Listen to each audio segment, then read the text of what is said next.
the siren wails, and then it stops. The doors burst open. You are staring at a patient with devastating multisystem trauma, a perfect storm of internal bleeding, fractured bones, and, neurological compromise. Right. In this high-stakes life or death moment, time doesn't just move quickly, it seems to just evaporate. What allows specialized teams to manage that chaos and impose immediate controlled intervention? It's the extreme structure. I mean, Right. we're talking about the critical window, what's often called the golden hour. And that's really the foundation of modern trauma care, where every single action is pre-programmed and improvisation is a luxury that nobody can afford. Welcome to the deep dive. Our focus today is laser sharp.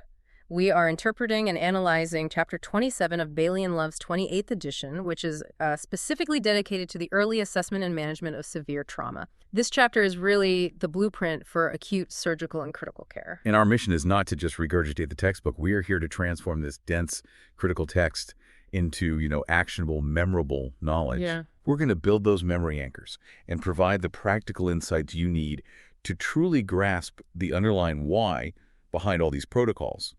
Think of this deep dive as your focused, comprehensive revision guide. Exactly. This is the accelerator designed to help you organize and apply the information, but we absolutely encourage you have to read the full chapter. The true mastery is in the detail. And if we look at the central conflict in trauma, it all boils down to preventing the patient from entering a physiological death spiral. That spiral is known as the triad of death. Right. Acidosis, coagulopathy, and hypothermia. Precisely. And every single decision, from the pre-hospital alert to the moment the scalpel touches skin, is a maneuver designed to win that race against this deadly cycle. So how do we unpack that structure? We're going to look at the process in 5 critical stages. First, how we identify high-risk patients. Second, the mechanism of the specialized trauma team. Third, the rigorous ABCDE priorities. Fourth, the deep science of modern resuscitation. And finally, that ultimate surgical strategy, which is governed by the patient's physiology damage control versus early total care. We have to start right at the beginning, identifying the patient and activating the resources, sometimes before they've even left the scene of the injury. Okay, let's unpack this, starting with the moment the call comes in and the alarm is raised. Let's do it. So the journey really starts with identifying severe trauma. The definition itself is crucial. It involves multiple system injuries that, if not addressed quickly and concurrently, lead to life or limb loss. The source material emphasizes that while a high-speed car crash is, an obvious trigger, the subtlety of some injuries is where the system can actually fail. And that subtlety necessitates a really robust pre-alert system. Hospitals have to be forewarned to activate the necessary resources. Right. The key data points transmitted from the field are not just a description of the crash scene, but the critical physiological data, the patient's initial vital signs. So we're talking respiratory rate, pulse, blood pressure. And the initial Glasgow Coma Scale, Yeah. GCS. Yeah. This data allows for resource allocation that's actually tailored to the severity. And this leads us to what I find to be a really essential mental model for any learner, which is what we could call the iceberg injury. That's a perfect metaphor. Yeah. It's perfect. The iceberg injury addresses the fact that severity is based on potential damage and physiological impact, not just the visible extent of the damage. Okay. A young patient, physically fit, who sustains obvious open long bone fractures in a motorcycle accident. Yep. It looks horrific, but their physiological reserve might be robust. They're what you see above the waterline. Exactly. Now, in contrast, the chapter highlights the older adult who falls just a few steps. Right. They might only appear to have a hip fracture, which seems manageable. But beneath the surface, below the waterline of that iceberg, you find the hidden injuries.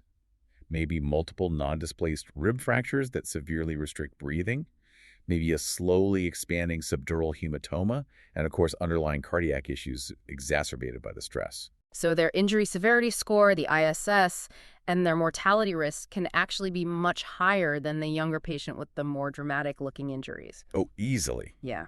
Easily. This is because their physiological reserve is profoundly lower, which means they just can't compensate for the insult. So the trigger for trauma team activation isn't simply the mechanism, though that is important. It is the presence of, or high risk for, severe multisystem trauma. We are anticipating the unseen internal damage. So to really nail this down, when the trauma team leader is evaluating that pre-alert data, they're looking for that disparity. a minor mechanism leading to disproportionately bad vital signs, or an older patient where really any injury carries a higher risk. Absolutely. The age and the vital signs are often better predictors of mortality than the specific fracture pattern. If the vitals are deranged, even if the injuries look contained, the team must activate fully. And once that trigger is pulled, the cavalry arrives. The trauma team. I love the description of them as a coordinated pit crew. It's exactly that. That structure is what transforms a chaotic scene into a synchronized event. And they must be immediately available. The team composition reflects the concurrent needs of the patient. You've got emergency medicine, anesthetics, critical care, who focus on airway and breathing. Trauma and orthopedics for the major limb or pelvic injuries. And general surgery for thoracic and abdominal trauma. And critically, we're now seeing key support services integrated early, like radiology and hematology. What's truly fascinating, and the source material really hammers this home, is the principal advantage. The team structure allows for the simultaneous and efficient application of ATLS principles. So activities happen concurrently instead of sequentially. And this concurrency is where minutes are saved and lives are sustained. If the team operates sequentially, airway, then breathing, then circulation, a massive abdominal bleed or an open fracture could wait several life-critical minutes. Which is just lethal. It's lethal. But when the anesthetist is securing the airway, the circulation nurse is getting 2 large-bore IVs, the general surgeon is prepping the fast scan, and orthopedics is applying the pelvic binder all at the same time, you drastically compress that golden hour. And this whole system really hinges on the trauma team leader, the air traffic controller. But here's where I have to introduce a bit of intellectual friction. Okay. The leader's role is often defined by what they don't do. They should stand back and not get hands-on. In a high-pressure situation, doesn't that go against the natural instinct of a senior clinician to just dive in and fix things? It does, and that's why it's a learned behavior, not an instinct. Yeah. The leader's role is high-level situational awareness. They brief the team, they delegate tasks, they interpret the incoming findings like blood gas results, and most importantly, they have to constantly anticipate the next key decision. So they're 3 moves ahead. Exactly. They have to be. If they're preoccupied with holding a jaw thrust or securing an IV line, they lose the ability to see the deteriorating overall picture, and that leads to errors in strategic planning. That makes perfect sense. They're the tactical command center, not the frontline troops. And for the most severely injured, we move to the code red trauma call. This is the highest level of activation. It's reserved for patients who are already hemodynamically unstable or preventing with acute airway compromise. And this enhanced activation isn't just about speed, it's about seniority, right? Correct. It immediately triggers the attendance of the most senior clinicians automatically. Furthermore, and this is crucial, it activates the massive transfusion protocols, or MTPs, immediately. Wow. Often that results in blood products being ready and warmed before the patient even clears the resuscitation bay doors. It's preparation for impending catastrophic exsanguination. Okay, so this reliance on simultaneous senior-level action brings us to our first detailed check-in question for you, the listener. We know team efficiency relies on concurrent activities. If you are the team leader and the dedicated airway team member, the anesthetist, is struggling with a difficult intubation, should you allow the B, breathing, and C, circulation team members to pause and help, or should they continue their concurrent work? And if they continue, what critical intervention might that C team member be completing while A is stalled? Think about the definition of the team's strength. Right. The answer, as the source dictates, is that they should absolutely continue. While the airway failure is terrifying, the patient may also be moments away from cardiac arrest due to massive blood loss from C or circulatory failure from a tension pneumothorax from B. So the C team member should be getting access, starting the MTP, applying the pelvic binder. All of that. Pausing to help the airway returns the process to the lethal sequential ATLS model we're trying to avoid. Okay, we've established the foundation. Now we move into the actual execution, the primary survey, following the modified ABCDE structure. This is the survival sequence, designed to identify and manage the most immediate life threats within minutes. And the first letter is a major inflection point in trauma care, reflecting decades of learning, primarily from military experience. C stands for massive, exsanguinating external hemorrhage. This is the paradigm shift. Historically, airway A was first. But what the war zones taught us is that a major arterial bleed can kill a patient from hypovolemic shock in less time than it takes to establish a secure airway. That's right. You have to stop the blood from leaving the body before you worry about getting air in. And the immediate control measures are simple. but they have to be executed with brutal efficiency. Direct application of packs and manual pressure to the wound and compression of the proximal artery. The goal is to immediately reduce blood flow. And modern care gives us tools beyond just brute force. The sources mention hemostatic dressings. Can you elaborate on how these work? How do they help? Sure. Hemostatic dressings, like those containing kaolin or chitosan, are applied directly into the wound cavity. They don't just soak up blood, they actively accelerate the body's natural clotting cascade right there, locally. They're the immediate chemical boost needed to help form a nascent temporary clot. Then we come to the tourniquet, what you call the double-edged sword. It's a life-saving tool, but one that carries immense risk. It is the tool of absolute last resort for limb injuries, if direct pressure and elevation fail. It has to be applied proximal to the wound to occlude the arterial flow. The clinical conflict here is intense. You're accepting the risk of limb ischemia and potential loss to save the patient's life from exsanguination. Which immediately raises a critical management detail, a non-negotiable anchor for memory. Once a tourniquet is applied, the time of application must be recorded visibly on the patient, like written on their forehead or their chart. This is a mandatory communication point. The moment the tourniquet goes on, the clock for surgical reperfusion starts ticking. Failure to record that time is a severe error in team handoff. The receiving or our team needs to know exactly how long that limb has been ischemic to plan their surgery and attempt salvage. Okay, moving to A, airway. The C-spine rule is foundational. All trauma patients, regardless of the mechanism, must have cervical spine immobilization and protection until injury is excluded. Usually through comprehensive imaging, yeah. The team is managing the airway while maintaining manual inline stabilization. And the management is a stepwise progression, right? Exactly. Reflecting the principle of minimizing intervention trauma. We start simple. Suctioning if the airway is contaminated with blood or vomit, followed by physical maneuvers like a jaw thrust or chin lift. Then simple adjuncts like the oropharyngeal or nasopharyngeal airway. Only when those simpler methods fail do we move to the advanced definitive airway, usually a cuffed endotracheal tube. And this is where the skill barrier is highest. Emergency intubation in a trauma bay, potentially with blood, limited access, or neck immobility, is demanding. So the trauma system must have standardized, rehearsed procedures for failure to intubate. You cannot panic. You cannot. And what failure to intubate immediately means is that you must be ready for a surgical airway. Right. Precisely. Equipment for a definitive surgical airway, a cricothyroidotomy. It has to be on the trolley and immediately accessible. You don't want the team searching for the scalper when the patient is already hypoxic and becoming bradycardic. Okay, so B, breathing and ventilation. It starts with the oxygen rule. High flow oxygen for everyone. But the real focus here is the immediate identification and treatment of mechanical, life-threatening injuries to the chest. We're looking for the big three life threats that require immediate treatment. Tension pneumothorax, massive hemothorax, and a flail segment, which causes paradoxical breathing. These are diagnoses made clinically, often by rapid physical exam, and you cannot wait for a CT scanner. Can you explain the urgency of a tension pneumothorax? Why does it have to be treated before the patient even leaves the bay? In a tension pneumothorax, air enters the pleural space but can't escape, so it builds pressure. This pressure collapses the lung on that side, and critically, it pushes the mediastinum, the heart, and great vessels over to the opposite side. Which kinks the vena cava. It kinks the vena cava, preventing blood from returning to the heart. The patient rapidly goes into obstructive shock.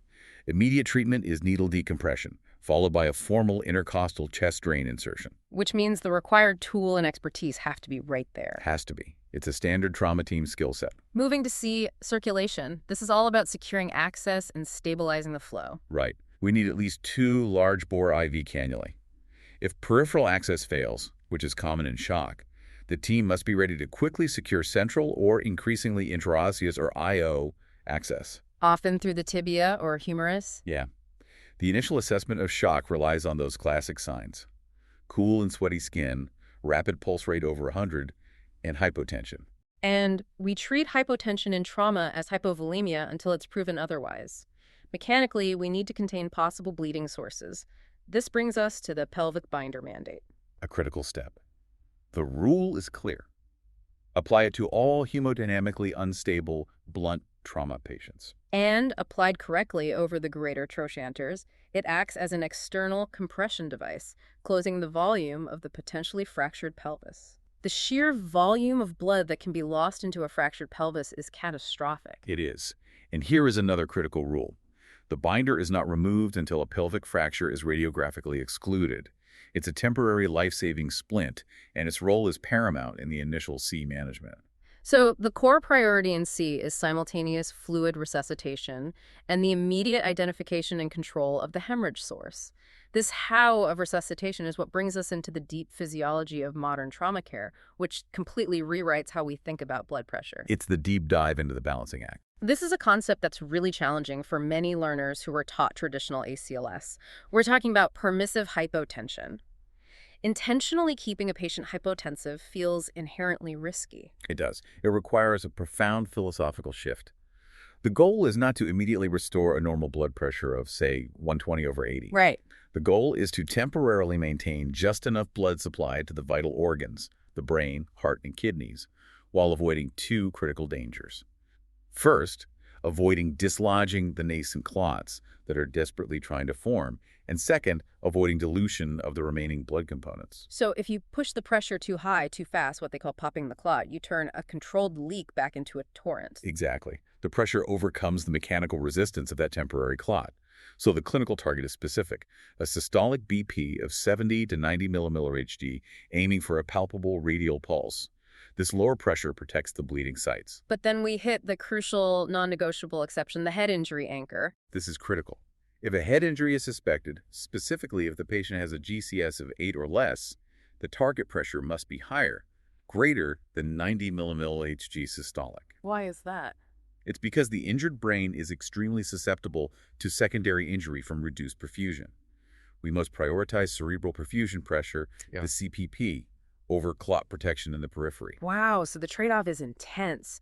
You're accepting a higher risk of rebleeding in the chest or abdomen to protect the brain because brain injury is often the ultimate irreversible killer. And in terms of fluid management, this approach is highly restrictive. We use small boluses, often 280 milliliters of O-negative blood, or normal saline if blood is delayed. The source material is very clear about the danger of over-resuscitation, especially with crystalloids. Let's elaborate on that danger. Why is replacing blood with massive amounts of salt water so dangerous beyond just the delay in providing oxygen capacity? It has a dual lethal effect. First, it causes hemodilution, which increases coagulopathy. You are literally washing away the patient's remaining platelets and clotting factors, disrupting the already strained clotting cascade. I see. Second, excessive crystalloids heighten the risk of adult respiratory distress syndrome, or ARDS later on, as the fluid leaks into the lungs. The problem is a loss of volume and components. Replacing it only with volume is a temporary fix with severe long-term consequences. And the most important limitation is that permissive hypotension is strictly time-limited. It's a bridge. It's a physiological bridge to surgical control. Once the bleeding is stopped, the goal immediately shifts to restoring normal perfusion. This controlled approach relies heavily on the quality of the resuscitation fluid. It does. Severely hypovolemic patients must be resuscitated with warmed blood and blood products, not just crystalloids.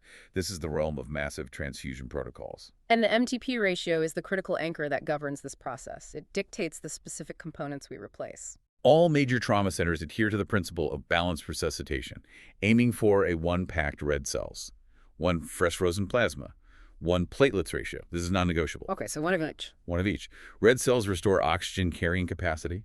Fresh frozen plasma, or FFP, replaces clotting factors, and platelets restore the mechanical clotting plugs.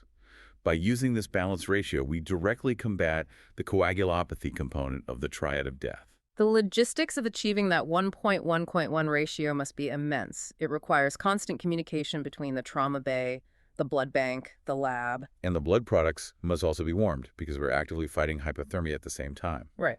And then we incorporate tranexamic acid, or TXA. This is an antifibrinolytic drug. It inhibits the breakdown of clots. Studies have shown it reduces mortality from bleeding across the spectrum of trauma. Oh, it stabilizes the clots the body is trying so desperately to form. What are the key dosing and timing elements? The standard protocol is a 1 gram IV dose infused over 10 minutes, followed by a further 1 gram dose over 8 hours. But the real key is the timing constraint, the hard stop. TXA should be administered ideally within the first hour, and the first dose should never be administered more than 3 hours from injury.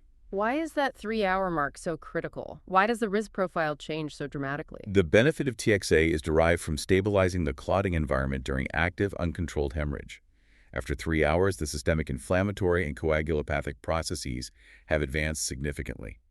Giving TXA later not only shows drastically reduced efficacy, but it introduces a theoretical increase in the risk of thromboembolism, unwanted dangerous clotting, in a patient whose vascular system is already under immense stress. It shifts from being a lifesaver to potentially being a detriment. Precisely. Okay, let's apply these two critical pressure rules. A patient is hypotensive following blunt trauma. Their initial HR is 130, BP is 85/40, and they're pale. They are restless and confused, but they respond to commands giving them a GCS of 13. What is your initial target systolic BP? 70 to 90 or over 90? Think about the definition of that head injury anchor. Right. Now consider a different scenario. A second patient, same vitals, but their GCS is 8 and their pupils are unequal. How would that change your BP target and why? In the first scenario, with a GCS of 13, while they are confused, they don't meet the criteria for severe head injury. So the target is 70 to 90 mmHg permissive hypotension to protect those fragile clots in the abdomen and pelvis. Okay. In the second scenario, the GCS of 8 and unequal pupils indicates severe head injury. The rule immediately shifts to greater than 90 mmHg to maintain cerebral perfusion pressure. The brain overrides the systemic desire for lower blood pressure. We've initiated the holding pattern using blood products and permissive pressure. But as you said, that is strictly time limited. We have to find the leak. We need to remember the big 5 sites of hemorrhage. Those 5 sites are chest, abdomen, pelvis, long bones, and external. Blunt trauma often involves multiple simultaneous sources, meaning the investigative strategy must be comprehensive and rapid.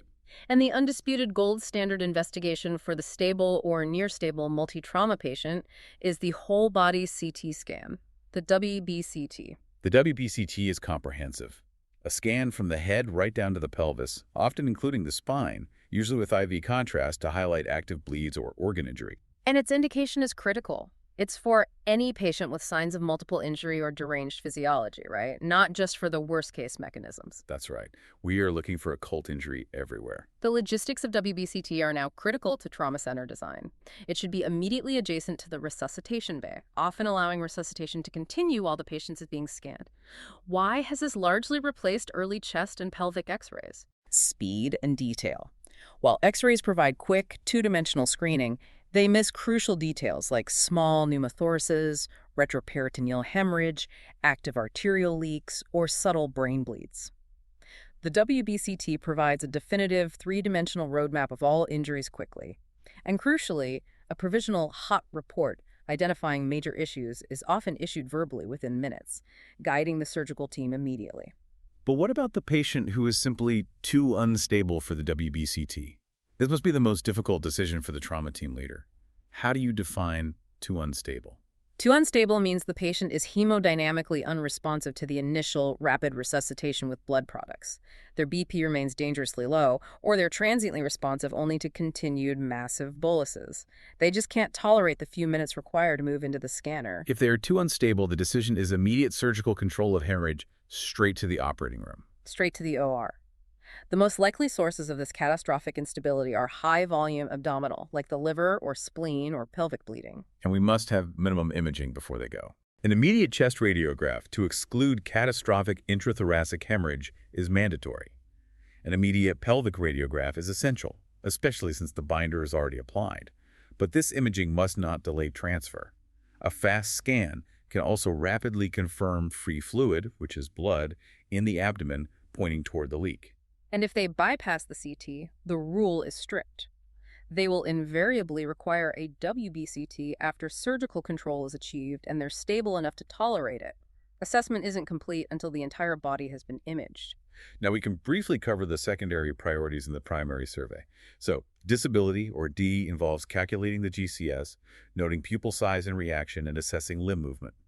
Any deterioration here can immediately shift the resuscitation goals, as we discussed with the BP targets. The patient must be fully exposed for a thorough secondary survey. It's not just about examining the patient, it's about preventing hypothermia. The patient must be fully exposed for a thorough secondary survey, checking for hidden injuries like wounds in the back or perineum. But the instant they're exposed, they start losing heat. They must be kept warm. Hypothermia is 1/3 of the triad of death. Explain the mechanism. What does the cold actually do to the patient physiologically? Hypothermia profoundly worsens coagulopathy. As the core temperature drops below 35 degrees Celsius, The enzymes involved in the clotting cascade just stop working efficiently, and platelet function is severely impaired. So the patient bleeds not because of a hole, but because their blood has lost its ability to clot. That's it. So we need forced air warm blankets, warm trolleys, and most importantly, warmed fluids and blood products during resuscitation. Sure. Maintaining core temperature above 35 degrees is an active part of resuscitation. Finally, the logistics of movement and assessment for the spine and pelvis. The source material gives a crucial warning about movement. We must avoid log rolling if a severe pelvic fracture has not been excluded, because that mechanical movement can disrupt any established clots, starting the hemorrhage process all over again. So how do we safely move a patient onto a CT gantry or an OR table if we suspect instability? The safest method is a 20-degree roll with inline spinal stabilization, so manual support for the head and neck, or using specialized scoop stretchers. This minimizes rotation and shear forces on the potentially unstable spine and pelvis. And here is the absolute prohibition, the final anchor of this section. Mechanical testing, or springing the pelvis, must never be performed. This action actively harms the patient. The movement of trying to manually open or close the pelvis risks disrupting any fragile blood clot formation around the fracture sites. It provides no useful information that isn't instantly available through radiography, and the clinical risk is unacceptable. Diagnosis must always be radiographic. We arrive at the ultimate strategic decision point for the trauma surgeon. They've identified the leak, initiated resuscitation, and now they must decide definitive repair now or tactical retreat. This is the rationale behind damage control surgery versus early total care. And this decision is fundamentally governed by physiology, not anatomy. The conceptual anchor here is understanding the vicious cycle, the triad of death. Acidosis, coagulopathy, and hypothermia. They feed into each other. How does that cycle work? Well, massive blood loss causes hypoperfusion, leading to anaerobic metabolism and the buildup of lactic acid, which causes acidosis.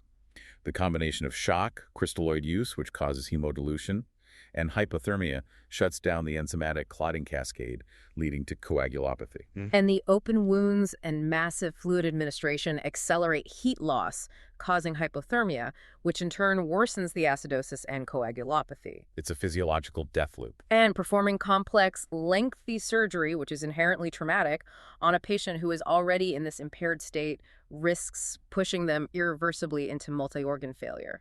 The surgery itself becomes a second deadly hit. That is the foundation of damage control surgery, or DCS. DCS is a strategically limited intervention. It restricts the operation to only rapid, life, and limb-saving procedures, stopping the bleeding, relieving pressure, and temporary stabilization of long bones. Meaning definitive reconstructive procedures, the time-consuming work, are entirely deferred. Correct. The goal is rapid transfer to critical care for intensive physiological stabilization. The surgeon stops the leak, closes the cavity temporarily, often leaving the abdomen open, and hands the patient to the critical care team to fix the underlying physiology. To correct the acidosis, warm the patient, normalize coagulation. It's a temporary holding pattern. Exactly. In contrast, early total care, or ETC, is when the definitive management, the complex fixation of unstable fractures, the definitive closure of organ injury is performed, ideally within 36 hours of injury. And this is only appropriate after the patient's physiological status is fully optimized. So how does the team define optimized? This is where we move past mechanism and focus solely on the patient's intrinsic recovery ability. What gives the green light for ETC? While the majority of trauma patients are eventually suitable for ETC, we use clear, objective physiological indices to confirm the patient can withstand hours under anesthesia and surgical stress. We want to see a stable pulse rate, ideally less than 100. Normal BP and a stable respiratory rate. Adequate organ perfusion shown by urine output greater than 30 millimoles per hour, and normothermia, temperature greater than 35 degrees Celsius, and finally coagulation and acid-base status approaching normal. If they meet these indices, they're physiologically robust enough to endure complex surgical repair. But if they fail even one major criterion, the decision shifts back to DCS. And of all these indices, the single most critical objective marker of tissue perfusion and physiological state is venous lactate. This is our anchor. Venous lactate is the resuscitation dipstick. It is the proxy for how much of the body is currently running on anaerobic metabolism due to inadequate oxygen delivery. Let's break down the lactate tiers, as they are the key to governing the entire surgical strategy. They provide a clear cutoff for surgical invasiveness. So less than 2 millimole, this is normal or near normal. It suggests successful resuscitation, adequate perfusion, and the patient is suitable for ETC. Green light. Green light, 2 to 3 millimole. This is the intermediate zone. It requires vigilance. The team must assess the trend. Is it rising or falling? And look closely at other markers like base deficit. The risk is elevated, but ETC might still be possible if the trend is rapidly improving. Okay, the amber light. Exactly. Oh. Greater than 3 millimol. This is a clear warning sign. It suggests significant tissue oxygen debt and under resuscitation. The patient requires either a period of further aggressive resuscitation in the ICU, or if urgent surgery is mandatory, it must be limited to DCS. And then the red flag. Greater than 5 millimol. This is the red flag. This magnitude of metabolic debt strongly suggests mandatory DCS. No definitive lengthy surgery should be performed. The risk of spiraling into the triad of death is just too high. This makes the surgeon and the anesthetist partners constantly checking the metrics. The strategy has to be flexible. Absolutely. Yeah. Even if ETC is initiated, say the surgeon begins fixing a complex hip fracture, the surgical team and anesthetist must check the patient's status after each stage of the procedure. If the lactate suddenly rises or the temperature drops, the decision must switch immediately to the DCS approach. Stop the definitive work, temporary closure, and rapid transfer to critical care. Okay, let's lock this concept down with a real-world scenario. A 40-year-old sustained multiple fractures and a liver laceration in a farm accident. After 4 hours of MTP, the patient's BP is a 115/75, which seems stable. HR is 110, slightly high. Temp is 34.5 degrees, which is low, and the lactate is 4.0 more millirol, which is high. Should the general surgeon proceed with definitive liver repair and complex fracture fixation, ETC, or rapid packing and temporary stabilization, DCS? And why does the temperature and lactate matter more than the BP? Take a minute to identify the components of the triad of death present in this patient. The answer has to be damage control surgery. It has to be. While the BP of 115/75 looks reassuring, the patient is still fighting massive physiological debt. The hypothermia at 34.5 degrees guarantees coagulopathy, and the lactate of 4.0 signifies profound under-resuscitation. Proceeding with lengthy surgery with ETC would inevitably cause a rapid, irreversible slide into the triad of death. The temporary acceptable blood pressure is misleading. The physiology is fundamentally broken. They need surgical arrest of the hemorrhage followed by ICU time to normalize their metabolism and temperature. This has been an incredibly detailed and high-stakes deep dive into the blueprint of trauma management, straight from the core text of Baily and Love.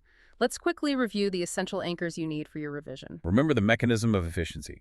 The trauma team leader coordinates simultaneous ABCDE. The fundamental paradigm shift is controlling C, exsanguination, before A, airway if bleeding is massive. Recall the essential resuscitation pillars. Permissive hypotension, so 70 to 90 millimillar Hg, unless a head injury dictates over 90. The non-negotiable massive transfusion protocol ratio is 1 packed red cells, 1 fresh frozen plasma pool, 1 platelets. 111. And the strict time window for tranexamic acid, ideally within 1 hour, never past 3 hours from injury. In diagnostics, the WBCT is the gold standard for the stable patient. In logistics, never perform mechanical testing or springing the pelvises, as it actively harms the patient by disrupting life-saving clots. And finally, the surgical strategy is dictated by that physiological dipstick. Use early total care only when physiological status is optimized, so lactate less than 2.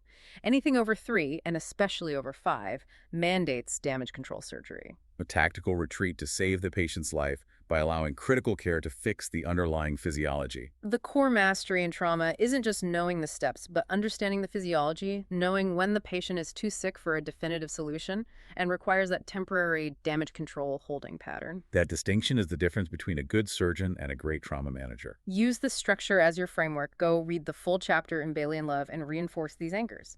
And to leave you with the final thought, we spent significant time discussing how the surgeon must avoid unnecessary movements, like log rolling or springing the pelvis, because these actions disrupt the fragile blood clots that the body has desperately formed.